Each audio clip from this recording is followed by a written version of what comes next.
Okay, so let's start. And glad to introduce Ashutosh Balakrishnan, who just completed his PhD a few months or weeks ago, right, in IT Delhi. Today, so Ashutosh just joined for a postdoc.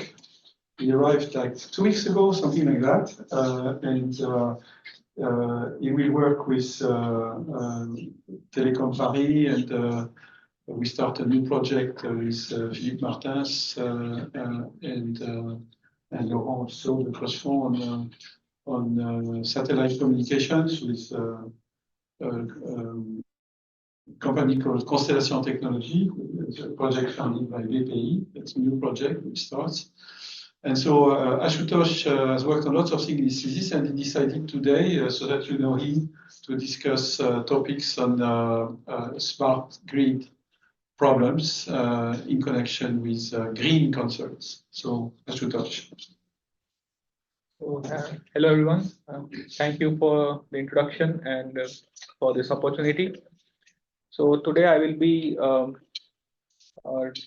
presenting my work on designing smart grid connected green future networks, a joint load and energy balancing framework.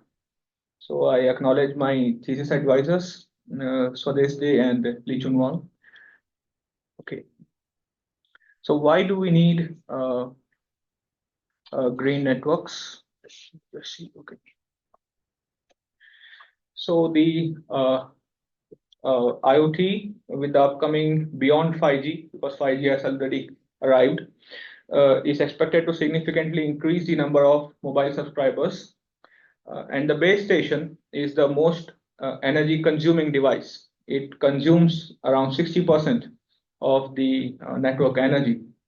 And the increase in the user quality of service, quality of experience, is expected to move towards the densification of these base stations, leading to a further increase in the network energy consumption.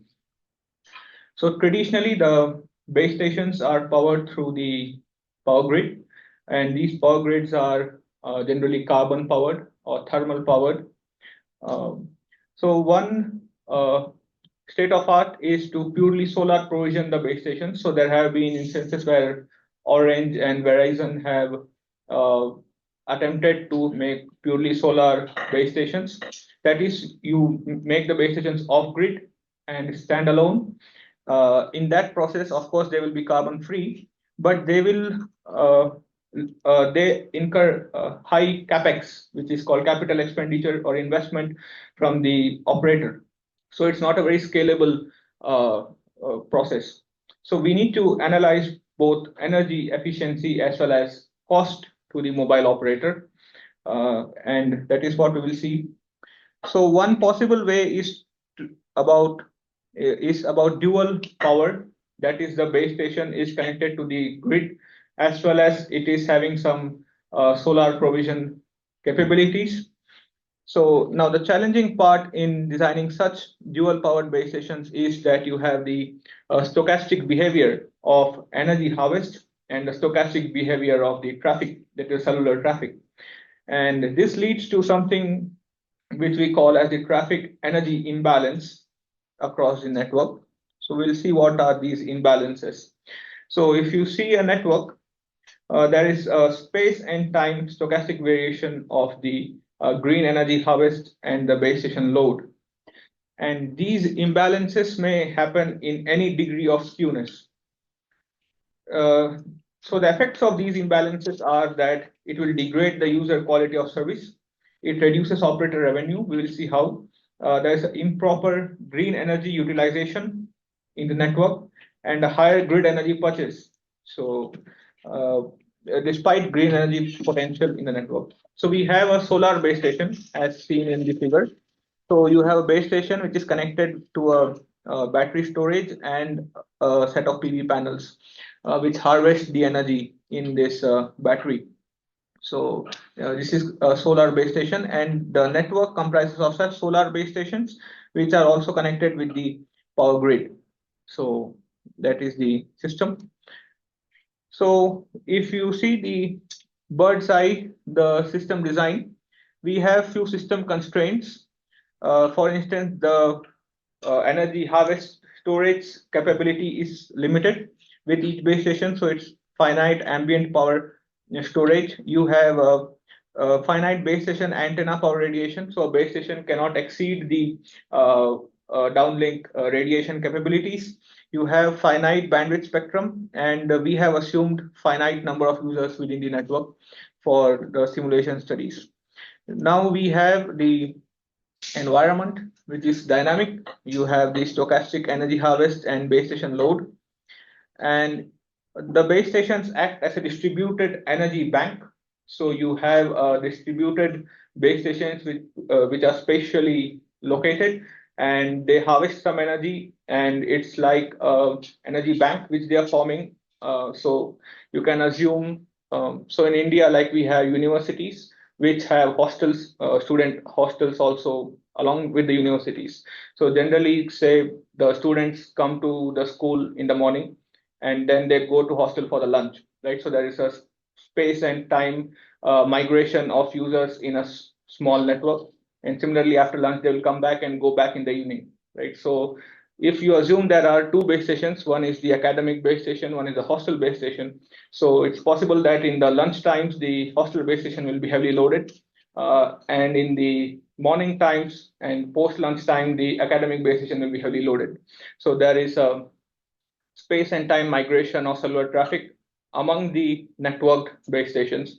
Similarly, the energy harvest might also differ on the spatially located base stations. So we aim to form a cluster of such base stations which are also having energy harvesting capability. And so of course they can do traffic management, which is load management among themselves, but they can also do green energy management. So green energy management, that is, if a base station has surplus green energy, but it has less load, it can transfer some green energy to the base station, which requires some green energy, some energy, right? And then you have intelligent solar provisioning. So through these network operations, we want to achieve a self-sustainable cluster of base stations. That is, the base stations are performing the operations among themselves, and it's a sustainable cluster of base stations. We try to optimize the system for the capex, that is capital expenditure, the opex, that is operational expenditure, the user service revenue, the cluster size of base stations, and the user quality of experience. So this is an overview of what we will be giving, what you'll be seeing in the slides. So first, we try to leverage the imbalance. So traditionally, the wireless community has focused on load balancing. So in load balancing, you try to distribute the load among the base stations. But if there is these imbalances, rather than load balancing, how about we do energy balancing first? So it's a cooperative energy transfer framework. So why do we need to do energy transfer?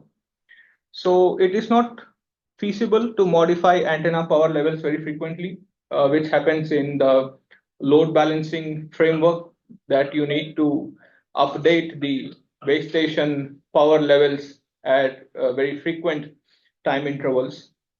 Also, coverage adjustment cannot fully utilize green potential in the network. So if you do coverage adjustment, but it has limits of coverage adjustment.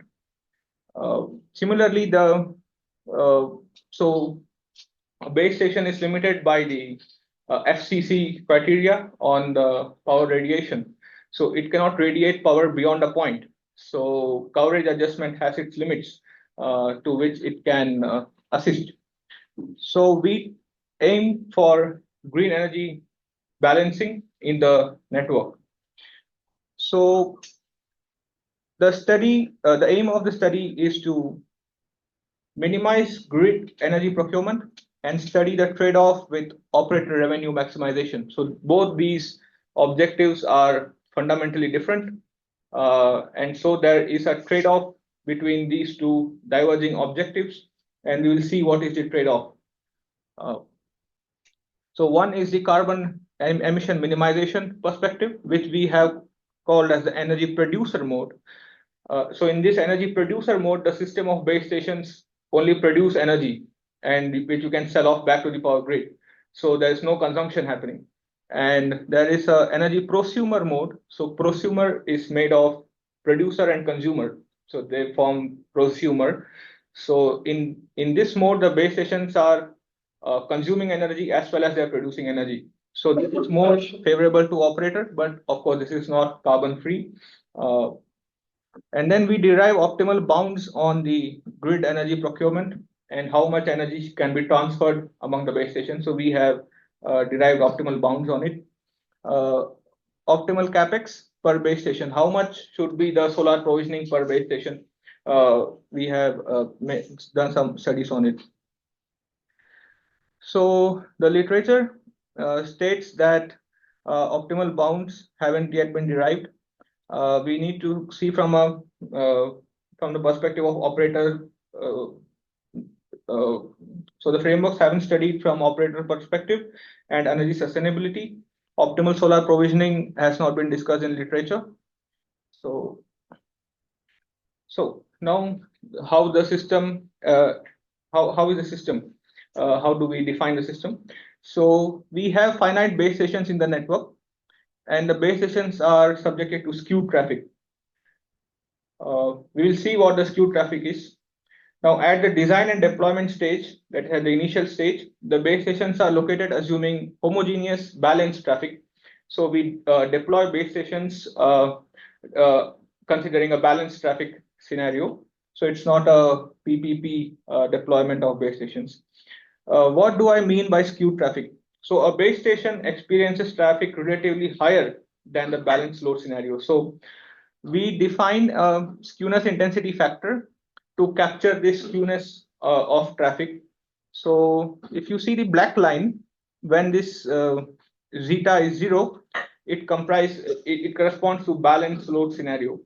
And as the zeta is increasing, you can see that one base station, the traffic, the fraction of traffic higher than the balanced load scenario is increasing at one base station and is correspondingly decreasing at the other base stations as compared to the balanced load scenario. So if you see this example, if you see the black line, which corresponds to base station 6, the base station is very subjected to higher traffic at this hour, but then at the next hour, the magenta base station is subjected to a higher skew traffic. So the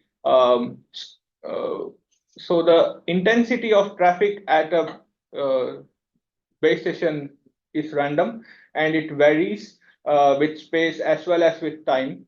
And the maximum intensity which a traffic can go, we have tried to capture that through the skewness intensity factor. This is for total load. The total number of users is fixed. Yes, right? yes. So it's linked to your idea of migration. True. Right. So there are a fixed number of users in the system, and they are migrating from one base station to another depending on space, and that migration is random. We don't know how that migration is. So okay. So this is the analytical formulation of the skewed traffic profile.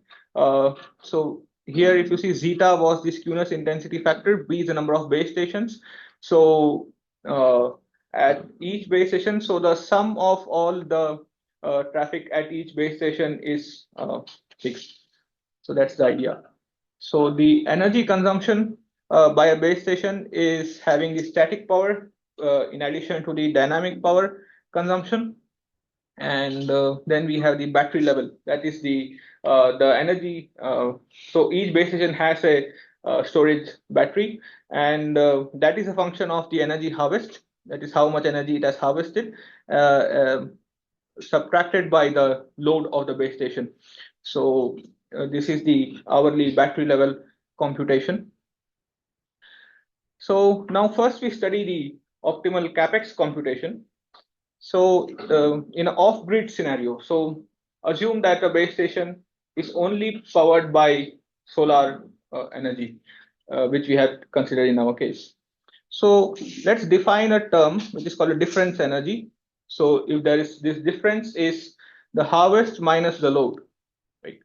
So if you see the harvest minus load, and if I have only energy harvest to power the base station, so at all times I will want the energy harvest to be higher than the base station load, right? So this D has to be positive at all times. So if so we use the sum of Gaussians to capture the probability density of this variable D, and so the minimum solar panels required is the expected value of D, the expectation of D. Whereas for the storage capacity, we integrate uh, the PDF from minus infinity to 0. So whenever D becomes negative, so we don't allow D to go negative. That's the idea. So whenever the times is when D is negative, you have that surplus energy in your storage bank to provide it to the base station whenever required. So the capacity is computed in this way.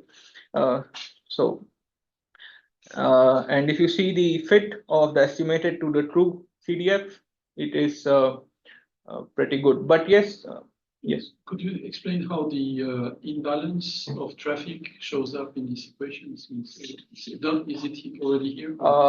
Okay, I'll come to that. Okay. Okay. So this is kind of a baseline study. Okay. So it's an off-grid non-network scenario. So it's just for a baseline study. We'll come to the network scenario, which is now. So now we have this. So the grid energy procurement minimization in network scenario, right? So this was just for the previous analysis was for a baseline case. So out of a system of base stations which we have, so few base stations. So you can classify the base stations at each time period, which is our in our case as energy deficient and energy sufficient. So there are two distinct classes of base stations depending on their battery level. Okay. So and these both are disjoint sets, and they are both I mean they will not overlap with each other. So there will be a total deficit energy in the network, and there will be a net shareable energy available in the network.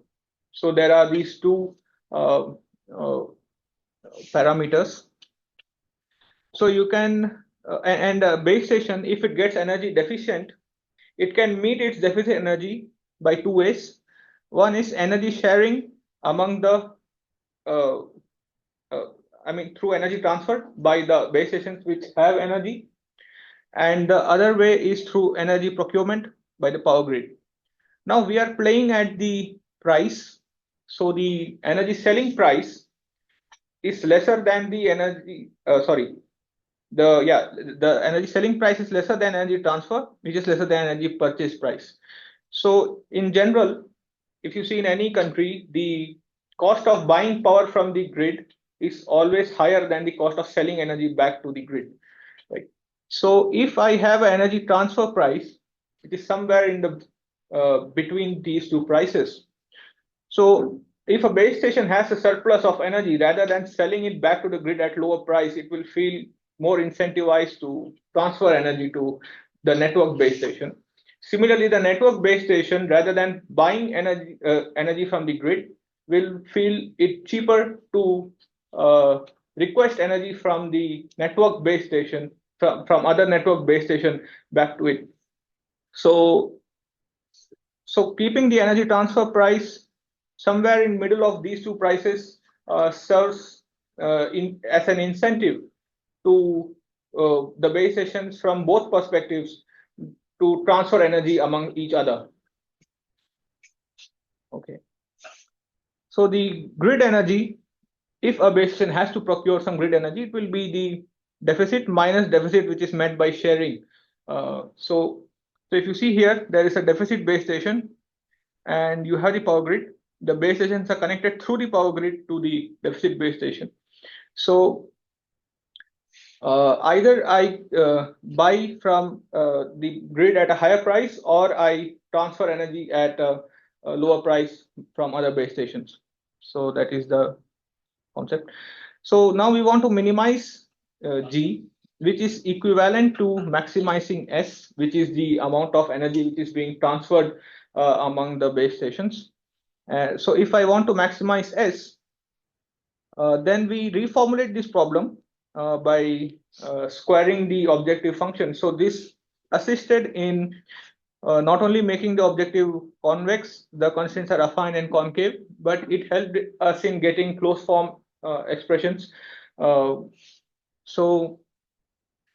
the lemma you can see. So these are optimal bounds on the grid energy procurement and the maximum energy required by a deficit base station, which should be transferred by another base station. So, okay, now we move to the revenue maximization perspective. So what are the cost metrics associated with the system design? So that you have CapEx, that is the capital expenditure. So this involves the base solar provisioning costs, the basis in deploying costs. Then you have the operational expenditure. This is the cost of energy transfer. So energy transfer is not free through the power grid. So it the base station, that is what is the energy transfer price, which is the cost of energy transfer. And if there is energy procurement, you have the cost of energy procurement. Then you have revenue earned by selling energy to the grid, and you have revenue earned by serving users. So these are 5 components of the operator revenue. And for a given skewness factor, the service revenue is fixed. It may be noted. Okay.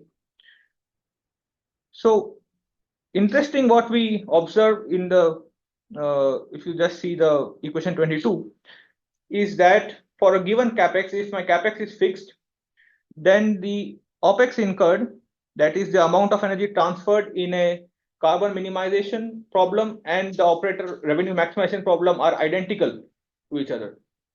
So essentially what we are saying is that there is a trade-off of the capital expenditure involved in from designing a system from the carbon minimization perspective and from the operator maximization perspective.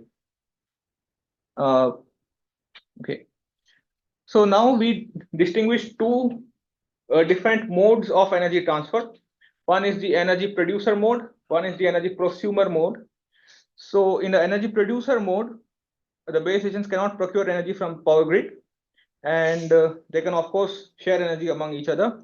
And we determine the solar provisioning in that scenario, versus the energy prosumer mode, which is not a carbon free scenario, but here you can buy from the grid, sell to the grid, and also share among each other.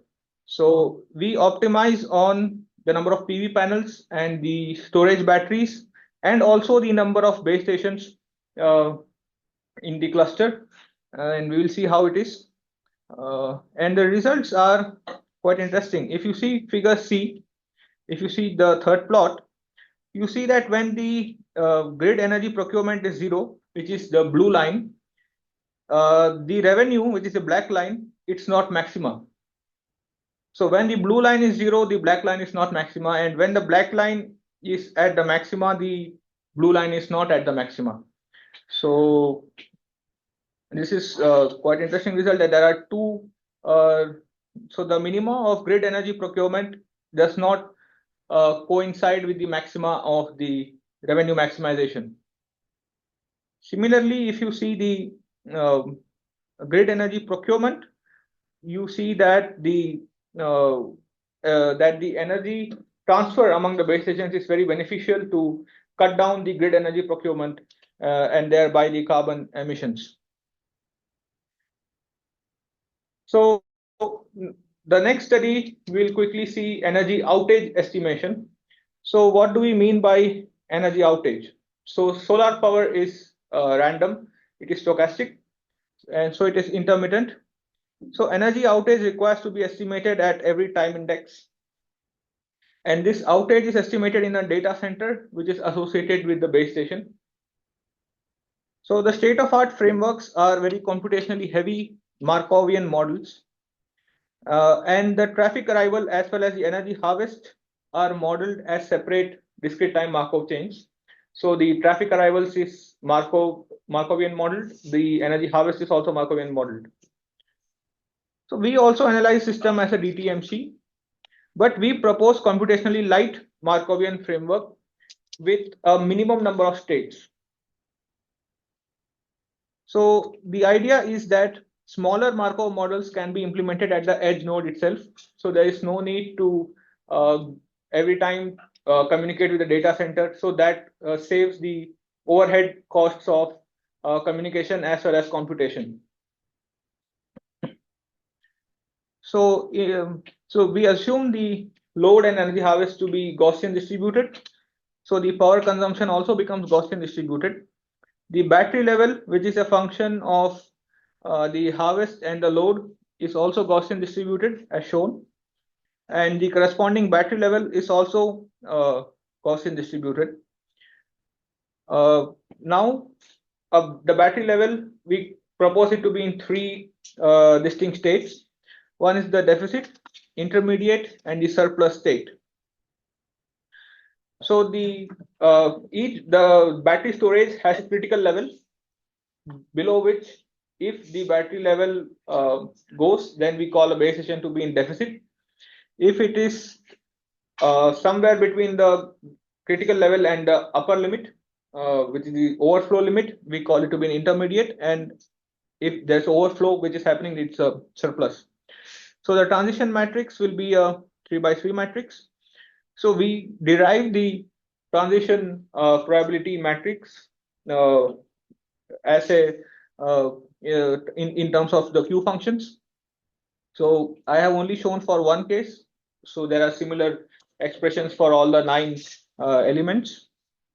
And then we can easily derive the steady state probabilities.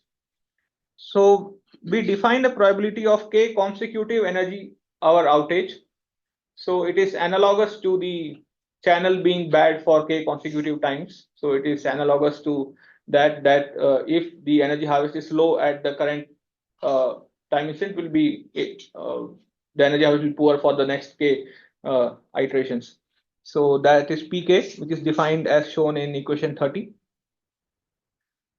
Now, when you have this energy cooperation happening in the energy transfer based framework, now as discussed in the previous, that you have two classes of base station, the energy deficit class of base station, the energy sufficient class of base stations.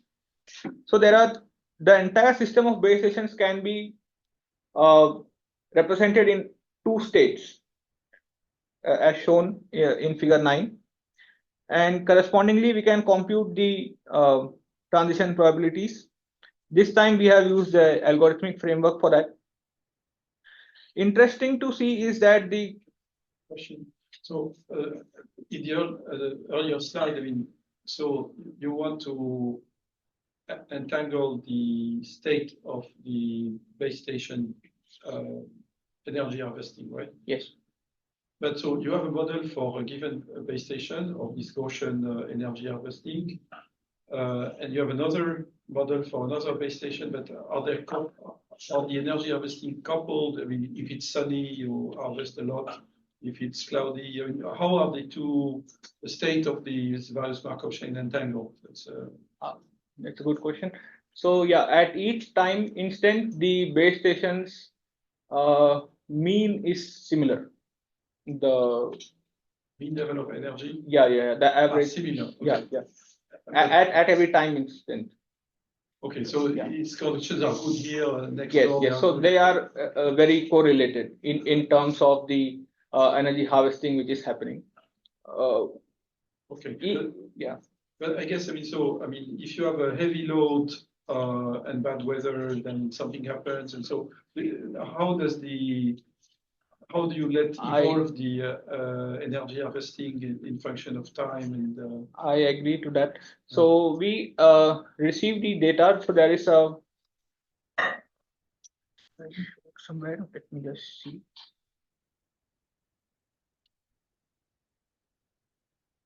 Yeah. So there is this National Renewable Energy Laboratory, NREL. So it's an open source platform from where we can obtain the energy harvest data. of any city, for a unit rating of PV panels.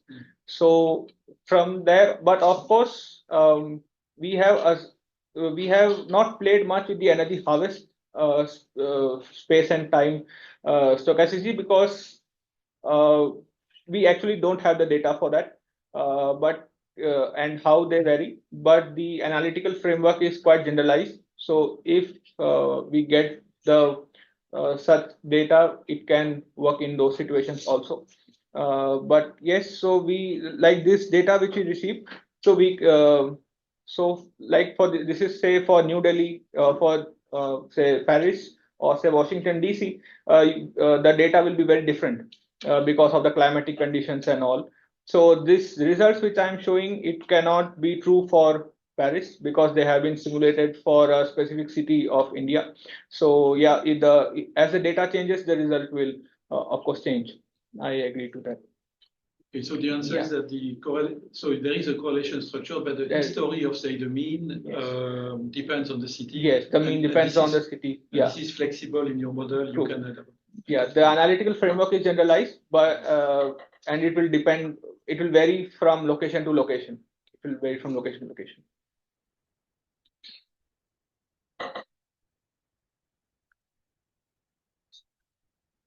Yeah. So the interesting thing is that if you see the cluster size variation with respect to this traffic skewness, what we see is that as the skewness is increasing, more base stations are required to collaborate with each other to achieve a sustainable cluster of base stations. So even if one base station is very heavily skewed, there is a requirement that, as you can see, that up to 20-25 base stations are required to cooperate with each other and form a energy cluster or a microgrid, what people can call. So that is the core idea, is that these traffic and energy, that energy balancing can also be very useful from a energy sustainability point of view. I'll quickly come to. Can I ask a question on that too? Yeah. Sorry to interrupt that. So I mean, I didn't get the. I mean, so is it a steady state analysis or is it a finite time frame? Because it seems, I mean, it could be that there is no steady state which accommodates for that traffic, right? If the energy, so there is sort of in and out. You should have that expenditure. If your energy harvesting is too low, you won't make it. So where does it show up in the model? Yeah. So if you see the problem formulation, this is for the capex planning and sustainability. So where we have optimized on the number of base stations and the solar provisioning. So this pi d, which is the steady state probability that the base station goes in a deficit, and that is 0. So we are enforcing that condition, essentially meaning that you have this 3-state model, it becomes a 2-state model. So we are trying to analyze that the system does not transit itself in one state. So we determine the solar provisioning from that perspective. So because the system assumes pi d tends to 0, essentially meaning that the steady state, possibly that is what you. I see. So what you mean is that, I mean, you place yourself in the optimization problem when the total expenditure is matched by the harvesting. Yes. Otherwise, there is no solution to this problem. True. I agree. Okay. Yeah. And so it's a steady state analysis, but there are hidden conditions. Yes. Thanks. Yeah. I agree. A more elegant way could have been done. Possibly, I'll explore that with you. Yeah, a more elegant analysis could have been done, but we rely more on optimization. So possibly because of the lack of analytical skills, we could not do more better. I agree to that. So coming to the joint load and energy balancing framework. So far we did not analyze from the load optimization. It was purely an energy management or energy optimization perspective. How about a joint load and energy balancing? So we have the so figure B is the energy management, and if you see figure C is the load management, where you have a cell. This is called a cell breathing framework, where a cell breathes in and breathes out.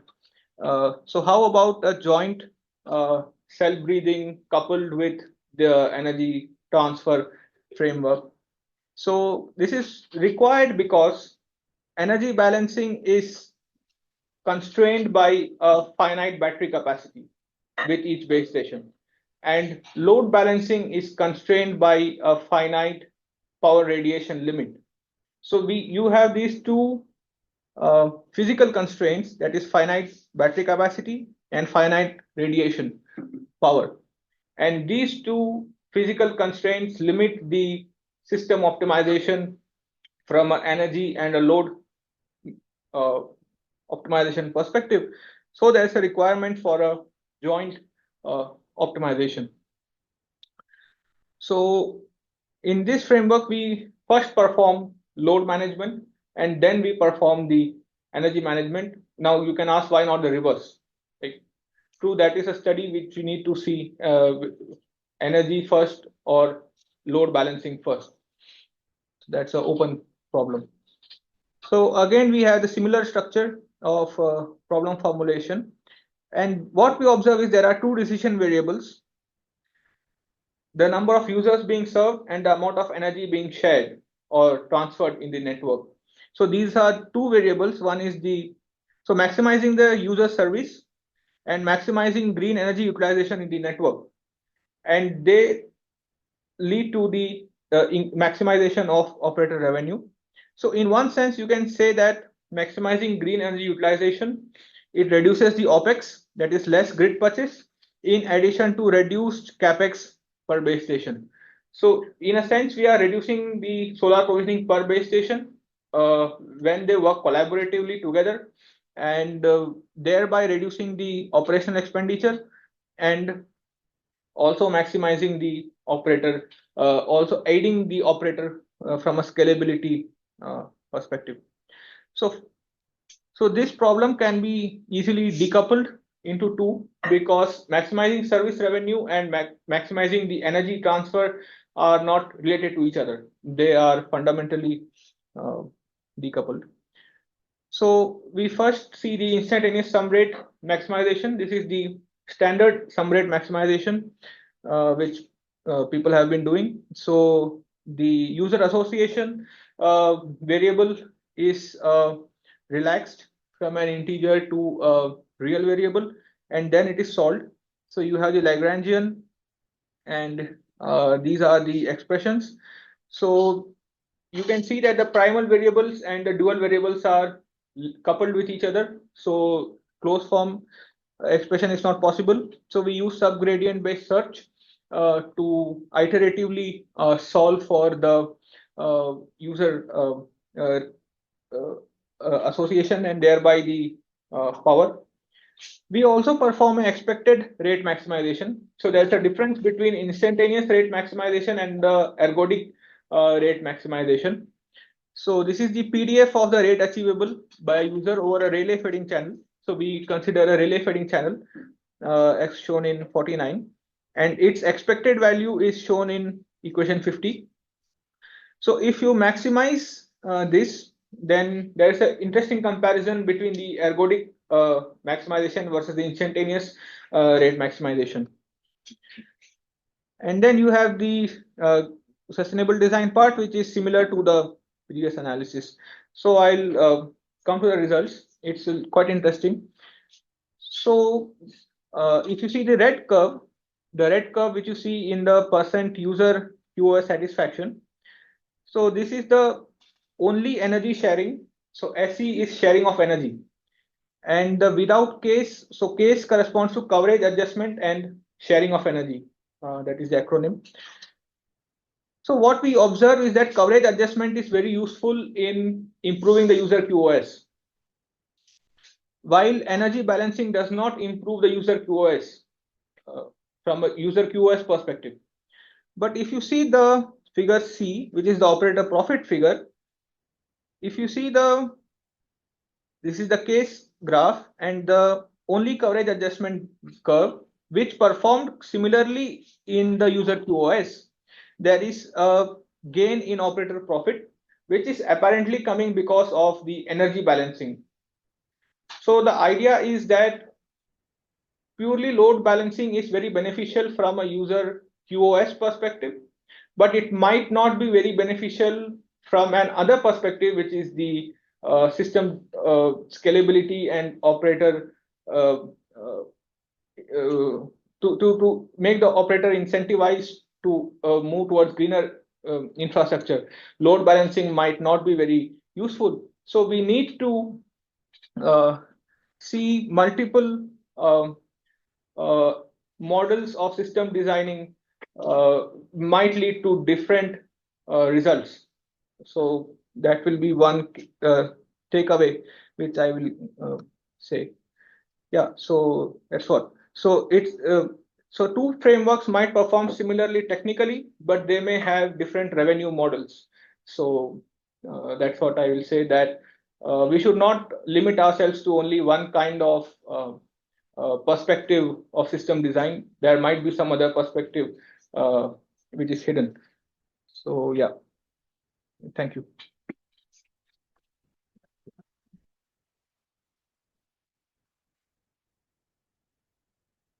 Any questions?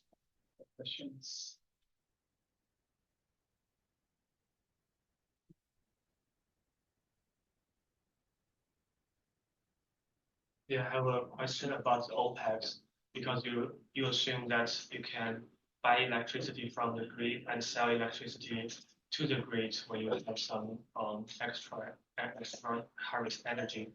Then there is a loss, right? This is considered as an OPEX, right? Right, right. Is there any result about the fluctuation related to the OPEX? Because I assume your battery grid, these things are for CapEx, right?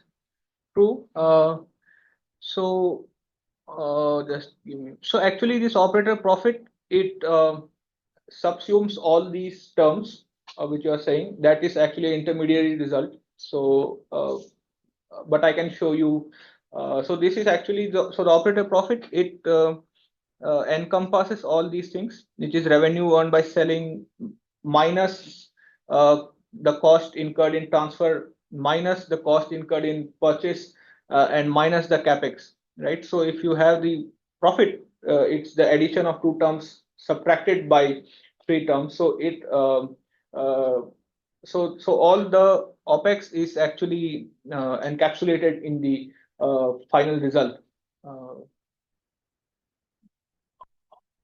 Would this P be minus? Is it possible that the total P be minus? It can be. Yes, it can be. It can be, certainly. It can be if the so yeah, it is heavily influenced by the number of users you consider for simulation in the system. I agree, and it is also influenced by revenues earned by selling. So essentially, that is the how much energy you can store, which is also influenced by your capex, right? So if you have a big battery, that also increases your capex, but that also makes you eligible to sell more. So I mean, there are a lot of internal trade-offs and inherent coupling among these parameters. Yeah, but it can be negative. I agree, it can be negative. Okay, thanks. Yeah.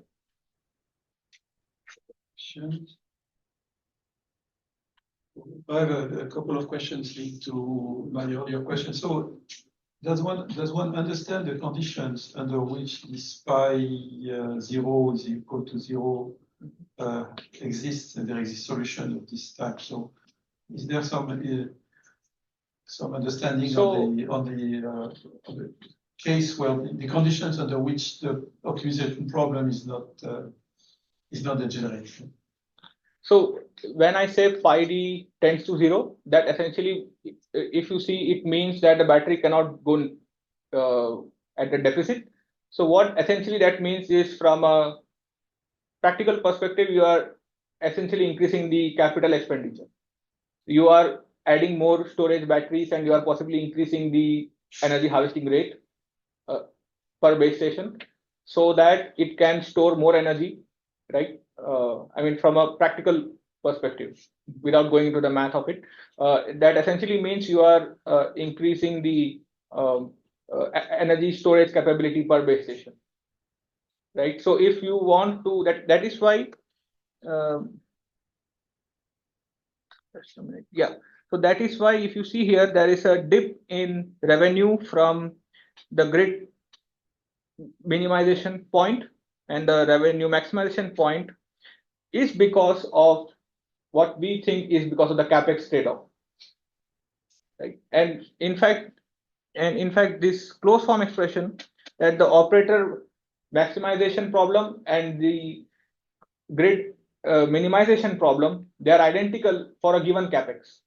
So if you fix the capex, and if you formulate two optimization problems that are different, and if you try to solve them, they give the same result, right? So the trade-off comes at the capex point. So both have different capex. That is why which we call as the producer mode and the prosumer mode, and they vary with respect to the capex provisioning per base station. And perhaps a last question of mine. So, I mean, it's very interesting to, I mean, you are alluding to this size of the cluster of cooperation for energy in order to, and so that was one of the output of yours. And so it's linked to, I mean, smoothing fluctuation, right? Because you have this model of the energy harvesting with this Gaussian thing.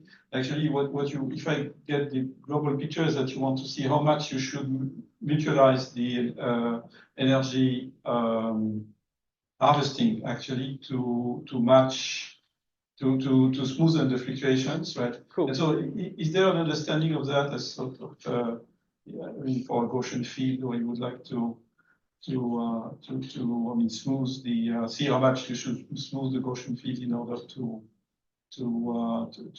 get rid of fluctuations or things of this nature? Is it linked? So, in fact, a direct correlation of this analysis can be at the residential society.